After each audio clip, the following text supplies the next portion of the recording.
أعوذ بالله من الشيطان الرجيم بسم الله الرحمن الرحيم الحمد لله رب العالمين والصلاة والسلام على رسولنا محمد وعلى آله وأصحابه أجمعين السلام عليكم ورحمة الله وبركاته Hurmatli jamoat, sizin bilan darslarimizni davom etamiz.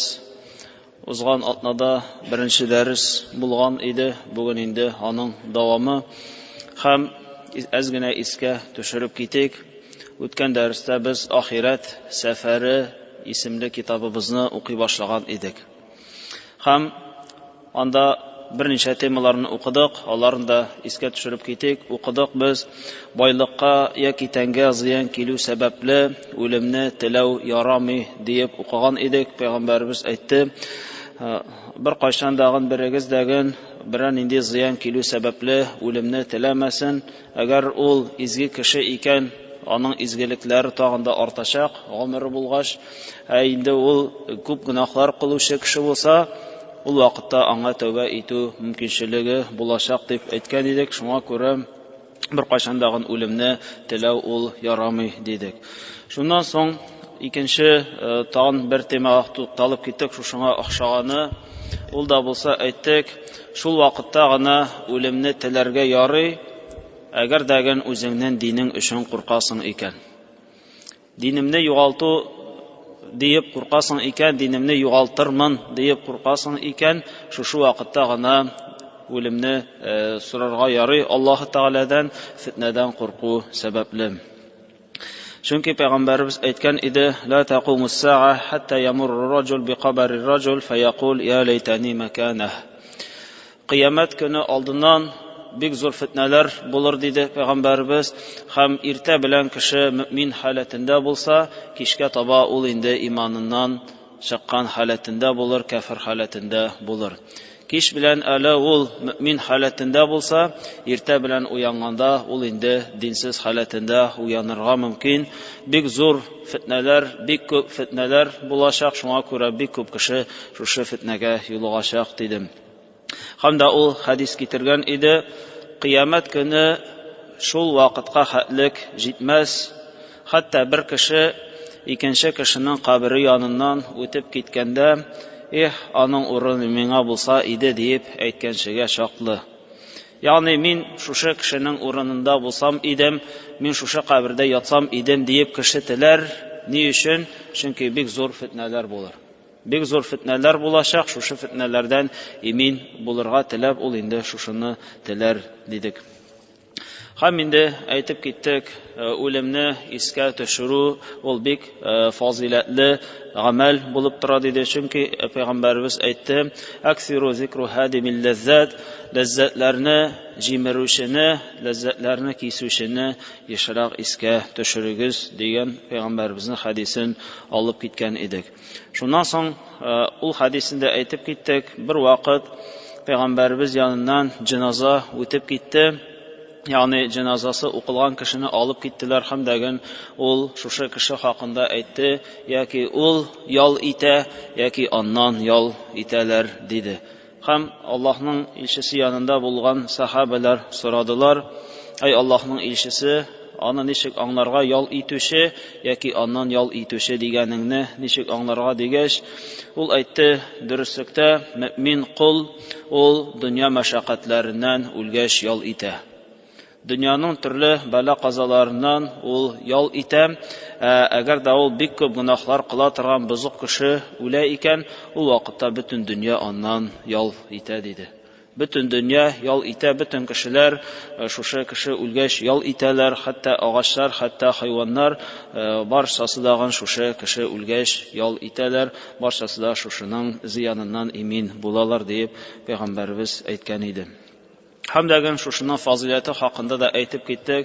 Kim dedik, o'limni yashiroq esga tushira, Alloh taolo anga 3 turli ne'matni berir dedik. Birinchisi ul da bo'lsa tavbani tezlatu. Kim o'limin har vaqtda da esda tuta, har vaqtda da o'limni esga tushirib, anga har vaqt azirlanib tura, ul kishi bir qachonda yorar, so'ngroq tavba qilarman, ertaga tavba qilarman deb aytmay. U kishi har vaqtda da tövbani mumkin haqlik tezroq qilirga tirisha, agar biror nidi yolg'ishliklar yasasa. Ham aytdik, ikkinchi ниъмәт ул кешегә биреләчәк, аның калбе канагать булачак. Аллаһы Таала биргән ризыкка, Аллаһы Таала бүлеп биргән тәкъдиргә ул риза булачак, ризасызлыкны белдермәячәк. Һәм дә ул гыйбадәт кылганда актив, уяу халәтендә гыйбадәтләрен башкарыр дидек. Һәм шулай кемдә кем үлем турында уйламый, үлем хакында онытты, ул кешегә Аллаһы Таала бу дөньяда өч төрле җәза бирер дидек. Шушыларның киресе ул да булса тәүбәне соңарту. Соңрак тәүбә кылырмын әле, вакыт бар әле, пенсияга чыккач яки соңрак тәүбә кылырмын дип ул үзен юалта һәм инде тәүбә кылуын ул һәрвакыт кичектереп тора. Һәм дә ул Аллаһ бүлеп биргәненә риза булмый, һәрвакыт канагатьсезлек күрсәтә һәм гыйбадәтләрен кылса да ул аны ялкау халәтендә иренеп кенә гыйбадәтләрен башкара дидек. Шуннан соң Пәйгамбәребезнең башка хадисләренә дә тукталып киттек. Пәйгамбәрбез бер вакыт үзенең әнисе яныннан үтеп китеп барганда, әнисенең кабере яныннан үтеп китеп барганда ул җылады һәм дәген ул әйтте: "Мин Раббымнан рөхсәт сораган идем әниемә истигъфар кылырга диеп, аның гөнаһын гафу итәргә диеп Раббымнан сораган идем, ул миңа рөхсәт бирмәде. Һәм мин аннан сорадым, әниемне зиярат кылырга, каберенә барырга диеп рөхсәт сорадым. Аллаһы Таала аны миңа рөхсәт итте. Шулай булгач, каберләрне зиярат кылыгыз, каберләргә барыгыз. Дөрестлектә ул сезгә үлемегезне искә төшереп торыр" диде. Каберләргә йөрегез, каберләргә барыгыз. Дөрестлектә каберләргә бару ул кешегә файда китерә һәм инде үләчәген аның искә төшереп торачак дидек. Һәм әйтеп киттек, шулай ук каберләрне зиярат кылган вакытта нәрсә дип әйтергә кирәклеген. Аллаһы Тааланың илчесе әйтте: "Ассаламу аля ахли ад-дияри минал муъминина вал муслимин".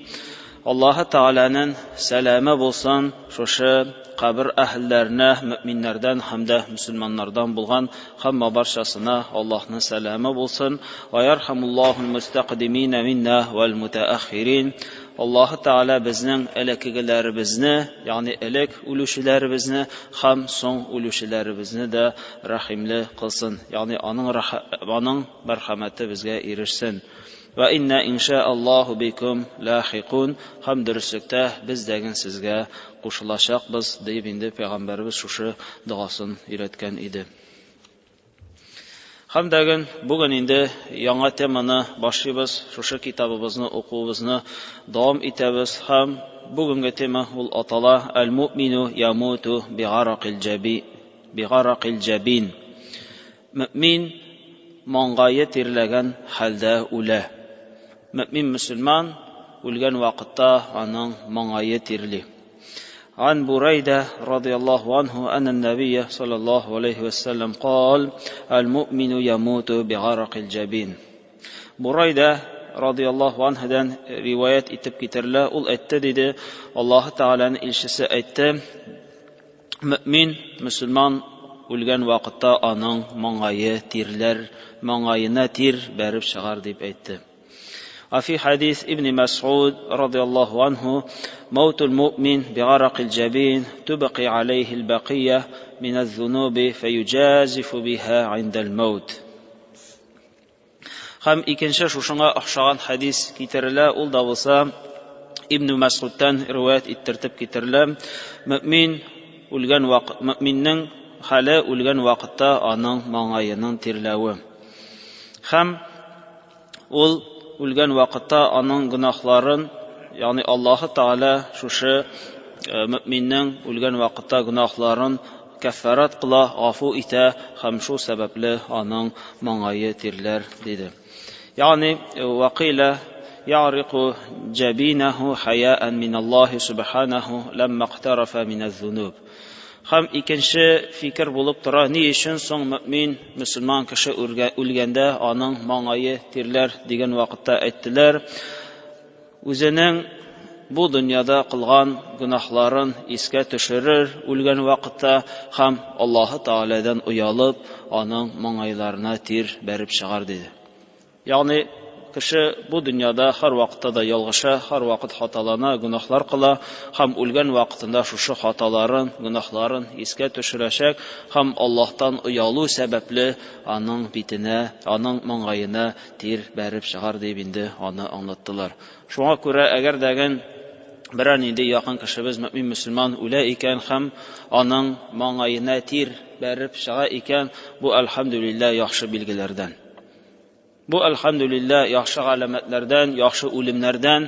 Әгәр дә кешенең маңгаена тир бәреп чыкса, ул аның тир бәреп чыгуы кылган гөнаһларыннан уялу сәбәпле һәм иншаллаһ Аллаһ Таала аны гафу итәр дип без иншаллаһ өметләнергә тиешбез. Һәм шираттагы темага күчәбез, ул да атала сәкаратул маут. Үлем исереклекләре. Үлем исереклекләре. Ягъни үләр алдыннан һәр кешегә дәгән башта исереклек килә. Үлем исереклеге ул инде бик зур булган нәрсә. Һәм аны хакында Аллаһ Таала да әйтте: "Ваҗаат сакратул маут бил хаққ." Үлем исереклеге шын хакыйкать белән килер диде. Үлем исереклеге шын хакыйкать белән килер. Ягъни монда тәфсир галимнәре аңлаткан вакытта шушы аятны әйттеләр. Кеше үлгән вакытта, кешегә үлем вакыты җиткәч, ул бөтен нәрсәне дә аңлар. Ул барча нәрсәне дә аңлар, кайсы гамәл дөрес булган, кайсы гамәл дөрес булмаган, шушы үлергә яткан вакытта кешегә хакыйкать ачылачак. Кешенең күзе ачылачак, кешенең калыбы ачылачак, һәм инде ул бөтен булган хакыйкатьне аңлаячак. Бөтен булган хакыйкатьне аңлаячак, һәм инде шушы үлем исереклеге вакытында ул Аллаһ Тааладан вәгъдә кылынган һәр нәрсәне дәгән күрәчәк. Һәм башка Аллаһ Таала шушы аятларын китерде, әйтте: "Валау тара иди залимуна фи гамаратил маут." Әгәр син күрсәң идең, диде, зулым кылганнарны, алар үлем исереклекләрендә ятканнарын. Әгәр дәген син зулым кылучыларны, Аллаһка карышучыларны үлем ятагында ятканнарын күрсәң иде дип Аллаһ Таала әйтте, аларга шушы гөнаһлары, күп гөнаһлар кылу сәбәпле үлгән вакытта аларга хакыйкать ачылачак һәм алар әлбәттә бик каты үкенәчәкләр. عن عائشة رضي الله عنها أن رسول الله صلى الله عليه وسلم كانت بين يديه ركوة أو علبة فيها ماء. عائشة رضي الله عنها دانكلا Peygamberimizin hatına rivayet ettirtip getirler. Ol aytdı, Allah Teala'nın ilçesinin aldında savut var idi. Bir savut var idi, hem onun içinde su idi. فجعل يدخل يديه في الماء فيمسح بهما وجهه ويقول لا إله إلا الله إن للموت سكرات. Hem ol özünün qolun şuşu savut içindeki suğa tığa idi, hem şuşu yuvuş qolu bilen özünün bitin sıpıra idi, hem degin eyte idi. Allah'tan başka ilah yok, dürüstlükte ölüm isirikliklerden tura dip eyte idi. Yani Peygamberimiz ölüp yatkan vakıtın, Peygamberimizin eceli kilgen vakıtın, onun hatını tapşıra, onun yanında savut bilen su var idi, hem şuşu savut bilen su işine ol kulun tığa idi, bitin sürte idi, hem degen eyte idi, Allah'tan başka ilah yok, dürüstlükte ölüm ol isirikliklerden tura diye idi. ثم نصب يديه فجعل يقول في الرفيق الأعلى hatta qubida ve malet yedah. Şundan soň o şuşu sözlerini qabatlağandan soň qulların küterdi, hem degen eyte başladı fir rafiqil a'la. Fir rafiqil a'la, yani Allah yanına, yani ikinci türlü onu tercüme kılsak eyte alabız, büyük bulgan, ulu bulgan dostum yanına deyip ol şuşu sözlerini qabatlı idi. Yani bitin sürttü, hem dürüstlükte ölümün isiriklikleri var dedi. Şundan sonra da kulun küterip, ol eyte başladı. Ya Rabbim yanına, büyük dostum yanına deyip eytti. Hem şundan sonra indi ol vafat buldu, hem degen anın kulları düştü. Yani bu Ayşe Peygamberimizin xatını ol Peygamberimizin vafat buluğun bizge tasvirli ulgan vaqtda dedi Peygamberimiz degen ölüm isirikliklerin tatıdı hem degen ol aytdı dürüstlükte ölüm ol isirikliklerden tura dedi. وعنها قالت ما أعبط أحدا بهون موت بعد الذي رأيت من شدة موت رسول الله صلى الله عليه وسلم. Şundan sonra Ayşe ayta o'zi haqında Peygamberimizni şuşa holatda ko'rgandan so'ng, ya'ni nidi og'ir holatda, nidi o'lim esirikliklari keldi, Peygamberimiz yana bek og'irlik bilan o'ldi. Shundan so'ng endi ul bir kimning da o'limini qiziqmayman deb ayta olmayman dedi. Bir kishining da o'limini qiziqam deb men hozir ayta olmayman dedi. Chunki og'ir o'lim, ya'ni bek og'irlik bilan o'lu ul noshar holatni anglatmaydi. Chunki Peygamberimiz eng xayrli bo'lgan Alloh taolo barliqqa keltirgan maxluq, Alloh taolo uni bizga elchi etib jibardi, soylab oldi butun xalq orasidan eng xayrli bo'lgan Alloh taolaning quli, hatto ul eng xayrli bo'lsa dag'an uning o'limi bek og'ir bo'ldi. O'limi bek og'ir bo'ldi, bek qati o'lim isirikliklarini ul kechirdi. Ham agar degan kishi og'ir o'lim bilan o'la ekan, ul anglatmay aning noshar holati bo'luvi haqida. Yoki kirisincha jingil o'lim ul yaxshi holatni anglatmay. Kishi o'lirga mumkin jingil, joylig'ina o'lirga mumkin, bir nidi og'irliksiz, mashaqqatsiz kishi o'lib ketarga mumkin, lekin kishining jingilgina o'luvi ul aning yaxshi holatda bo'luvini anglatmay. Ul aning yaxshi holatda bo'luvini anglatmay, shunga ko'ra biz bir qachonda aldanirga tegish tugilmiz. Ul bek qattiq azoblanib, bek uzoq yillar og'irib o'ldi deb endi biz ul kishi haqida noshar o'ylarga tegish tugilmiz. Kirisincha agar degan kishiga shunday Alloh taolo berdi ekan og'ir o'limni, aning endi sababi bor. Aning sababi bor, shu o'limi sababli aning gunohlarini g'afu etu hamda shu o'lim sababli aning darajasini tag'inda yuqoriga ko'taru. Agar da Alloh taolo jingil o'limni berdi ekan bir kishiga, shulay ul kishi haqida o'ylamayq, aning endi barashaq o'rni jannat deb, jingilgina o'lib ketdi deb o'ylarga kerakmi? Jingil o'luvi sababli Alloh taolo aning gunohlarini afu etmasga mumkin. Afu etmasga mumkin, shunga ko'ra kishining o'luvi bo'yicha g'ana biz bir narsada ayta olmaymiz. Yaxshi jingil o'lsadagin ham og'ir o'lsadagin biz ularni ayta olmaymiz, ularning haqida biluvchi bordik Alloh taolagina. وعنها قالت مات رسول الله صلى الله عليه وسلم وإنه لبين حاقنة وذاقنة. Ham Alloh taolaning elchisi o'ldi deb shusha Ayşe radhiyallohu anhadan kelam. Hamda ul o'lgan vaqtda ul menim umrov, ya'ni ikkinchi turli aytirga bo'la yadash suyagi, shusha jilkadagi shusha suyak ham iyak shuquri shusha ikki orada edi ul deb aytdi. Ya'ni Ayşe aytdi, Peygamberimiz o'lgan vaqtda ul menim jilkam bilan shusha iyak shuqurim orasida edi dedi. Ya'ni shusha umrov yoki yadash suyagi bilan iyak shuquri orasida edi ul deb aytdi. Fala akrahu shiddatal maut li ahadan abadan ba'da an-nabi sallallohu alayhi vasallam. Shunga ko'ra og'ir o'limni tilamayman deb bir kimga da ayta olmayman dedi. Agar da kishining og'irlanib, g'azablanib o'lib yotganini ko'rsa, men uni bir kimga da tilamayman deb ayta olmayman deb, hatto Peygamberimiz degan bek xayrli kishi bo'lsa dag'in, ul dag'in bek qati og'irliklar bilan o'ldi. Shunga ko'ra og'ir o'limni men bir kimga da tilamayman deb ayta olmayman dedi. أيها الناس قد آن للنائم أن يستيقظ من نومه وحان للغافل أن ينتبه من غفلته قبل هجوم الموت. Shundan so'ng avtor azgina va'z qila hamda aytdi: "Ey kishilar," dedi. "Yo'qlagan kishiga uyanir vaqti yetdi," dedi. Yo'qlagan kishiga uyqusidan uyanir vaqti yetdi. Ham g'aflatda bo'lgan kishiga degan g'aflatidan turur vaqt yetdi, o'lim vaqti kelgancha dedi. Va qabla sukuni harakatihi va humudi anfasihi va rihlatihi ila qabrihi. Kishi uyansin, аны хәрәкәте тукталып калганчы һәм дә аның сулышы туктаганчы ул кеше уянсын. Ул кеше уянсын һәм дәген уйлый фикерли башласаң нинди халәттә ул аңа бит тиздән үлем киләчәк һәм дә инде ул кабергә кереп ятачак диде.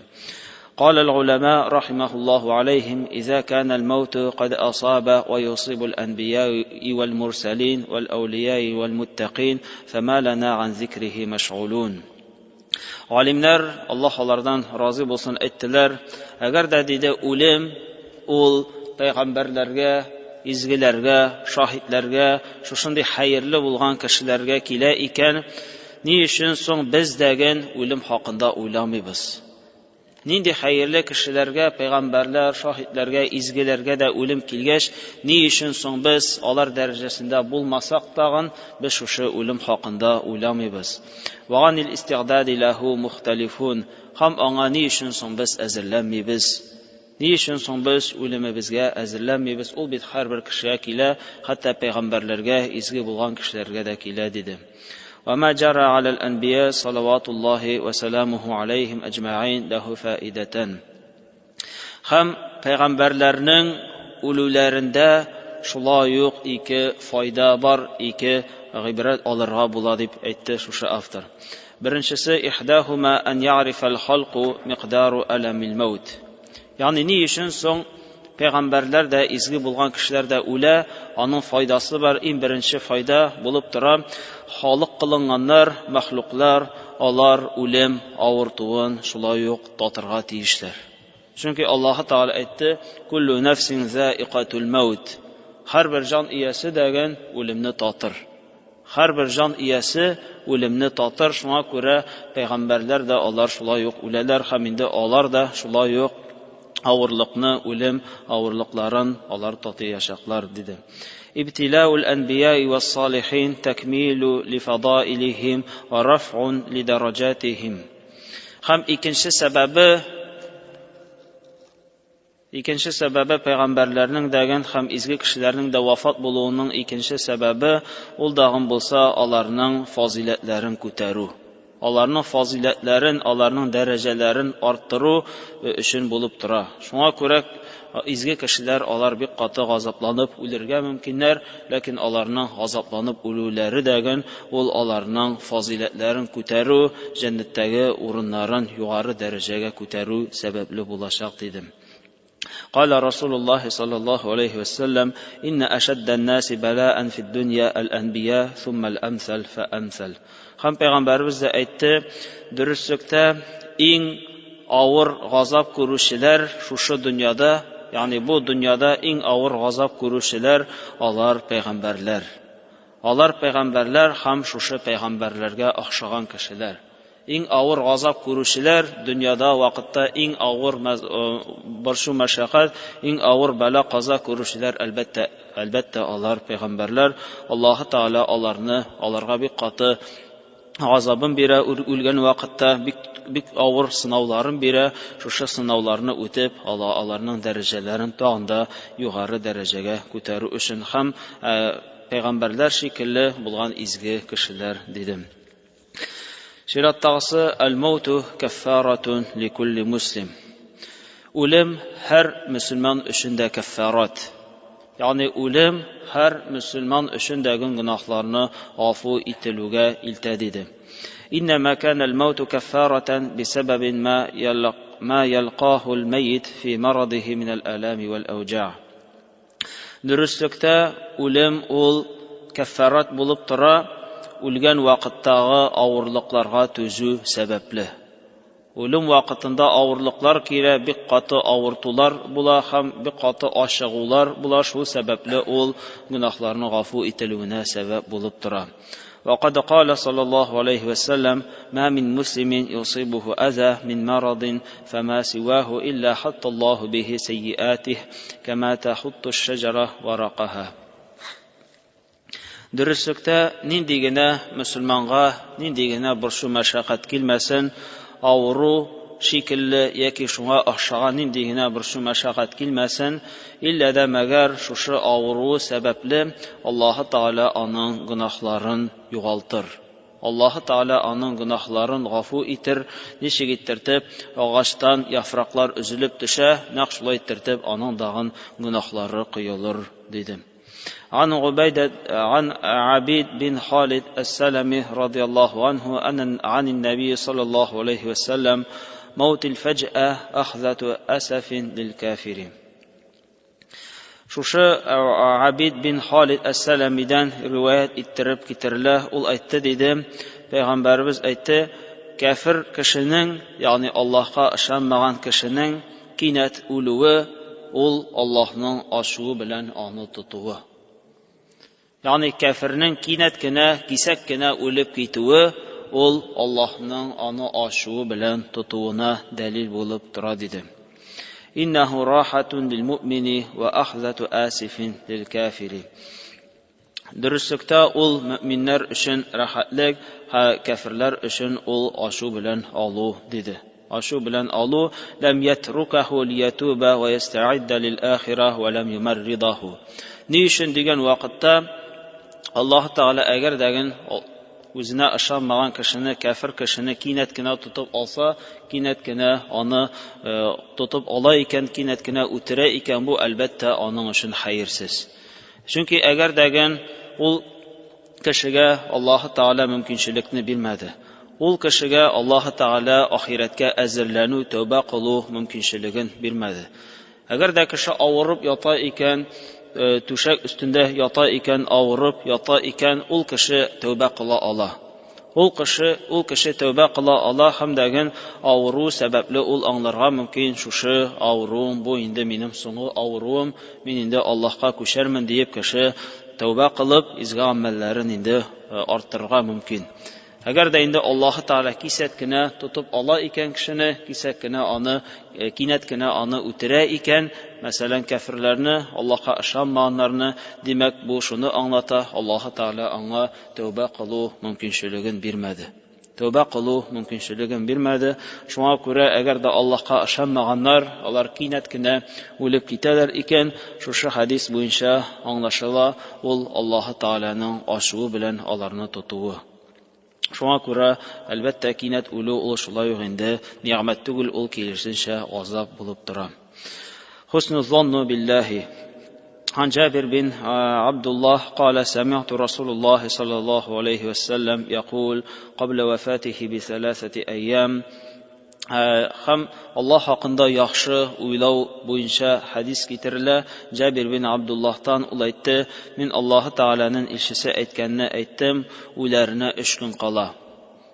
Ягъни үләренә 3 көн кала, Пәйгамбәрбез әйтте ди: "Ла ямутанна ахадукум илля ва хува юхсину зонну биллаһ." Берегез дә Аллаһ хакында яхшы уйда булмыйча үлмәгез. Yani berегез дә Аллаһ хакында яхшы уйламаган халәттә үлә күрмәсен дип Пәйгамбәрбез әйтте. عن أنس بن مالك رضي الله عنه أن النبي صلى الله عليه وسلم دخل على شاب وهو في الموت. Әнәс бин Маликтән китерелә, Пәйгамбәрбез бер вакыт бер яшь егет янына керде һәм ул егет үлем түшәгендә ята иде. فقال كيف تجدك. Ул аннан сорады: "Синең хәлең ничек? Үзеңне ничек хис итәсең?" дип ул егеттән сорады. فقال أرجو الله يا رسول الله وأخاف ذنوبي. Мин Аллаһ Тааланың рәхмәтенә өметләнәм, ай Аллаһның илчесе, һәм үземнең гөнаһларымнан куркам. فقال رسول الله صلى الله عليه وسلم لا يجتمعان في قلب عبد مؤمن في مثل هذا الموطن إلا أعطاه الله ما يرجو وأمنه مما يخاف. Һәм Аллаһ Тааланың илчесе әйтте: "Кемнең калбендә, күңелендә шушы ике хис бергә җыелды, ягъни Аллаһ Тааланың рәхмәтен өмет итү һәм гөнаһлардан курку, Аллаһ Тааладан курку, илля дә мәгәр Аллаһ Таала ул кешегә шушы теләгәнен бирер. Ул кешегә Аллаһ Таала газабын бирмәс, ул кешене Аллаһ Таала өмет иткәнен бирер, ягъни үзенең рәхмәтен бирер һәм дә инде аның гөнаһысына күрә ул кешене азапламас" диде. عن وائل بن الأسقع أن رسول الله صلى الله عليه وسلم قال يقول الله في الحديث القدسي أنا عند ظن عبدي به فليظن به ما شاء. Ваиля бин Әл-Әсқа исемле сахабадан китерлә, ул әйтте, Аллаһы Тааляның илчесе әйтте ди, дөреслектә Аллаһы Тааля кутси изге булган хадистә әйтте, дөреслектә мин кулым уйлаган фикердә булырмын диде. Дөреслектә мин кулым уйлаган фикердә булырмын, әгәр ул минем хакымда ничек уйласа, ул мине шушындый халәттә табар. Ничек уйласа, шушындый халәттә табар, шуңа күрә нәрсә тели шуны уйласын диде. Нәрсә тели шуны уйласын, әгәр дә ул минем хакта яхшы уйласа, мин аңа карата яхшы муамәләдә булырмын, әгәр дә киресенчә икән, киресенчә диде. Ва алал габди ан яҗма'a байнал хауфи вар раҗа ва якуну ал хауфу а'лаб фи халати ас-сихха. Һәм шушы хадисләрдән шуны аңларга була, кул кешегә, ягъни безгә, мөмин мөселманнарга һәр вакытта дагы Аллаһтан куркып яшәү тиешле. Без һәр вакытта да үзебезнең гөнаһларыбыздан, Аллаһы Таалядан куркып яшәргә тиешбез, кылган гөнаһларыбыз сәбәпле. Һәм һәр вакытта да Аллаһы Тааляның рәхмәтенә өметләнергә тиешбез. Ләкин без яшәгән вакытта, исән булган вакытыбызда Аллаһтан курку хисе ул Аллаһның рәхмәтенә өмет итүгә караганда көчлерәк булырга тиеш. Аллаһы Тааляның газабыннан курку ул көчлерәк булырга тиеш, Аллаһы Тааляның рәхмәтенә өмет итүгә караганда үзебез яшәгән вакытта. Вар-раҗау а'лаб фи халил марад. Һәм Аллаһның рәхмәтенә өмет итү ул күбрәк булырга тиеш кешенең үлгән вакытында.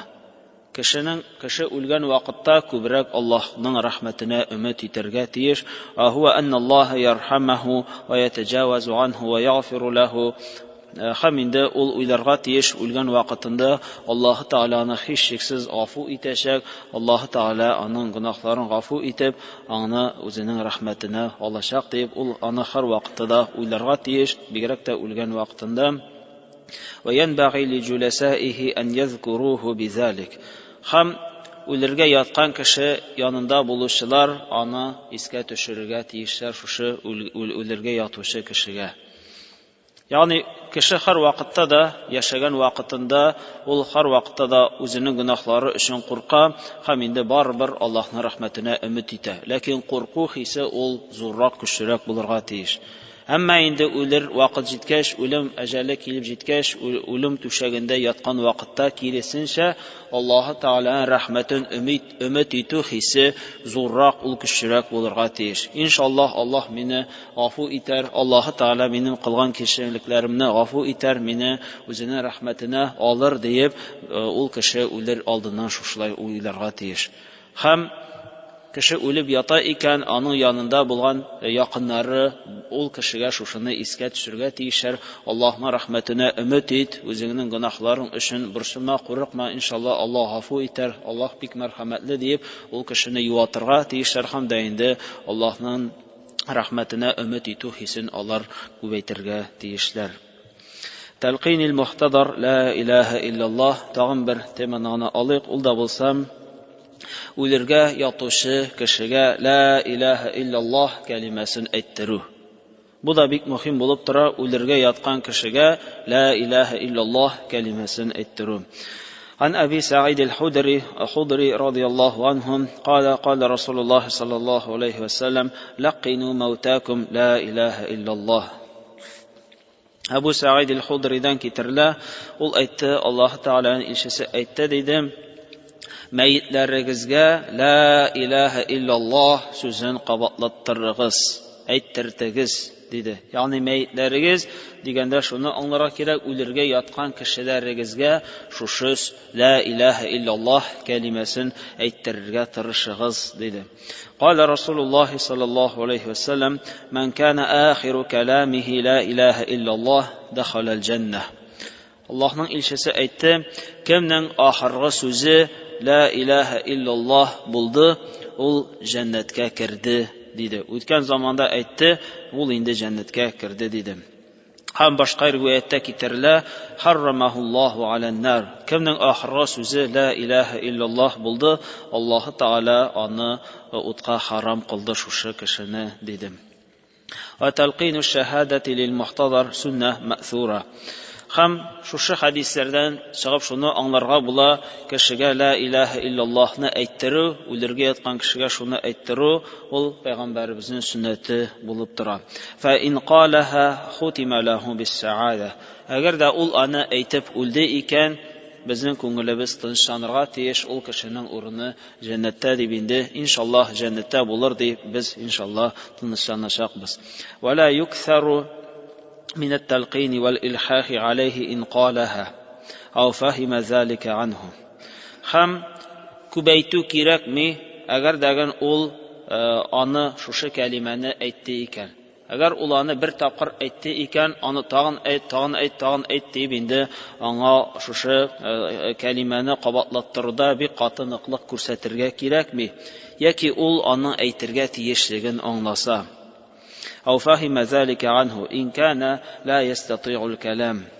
Һәм әгәр дә ул сөйләшә алмый икән, ягъни күп вакыт шулай булырга мөмкин, кеше үләргә ята, аңа исенә төшерәләр ла илаха илляллаһны әйтергә кирәклеген, ләкин аның теле әйләнми.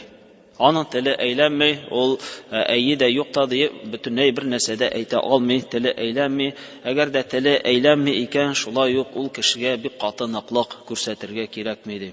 Вал гыйбрату лил калб.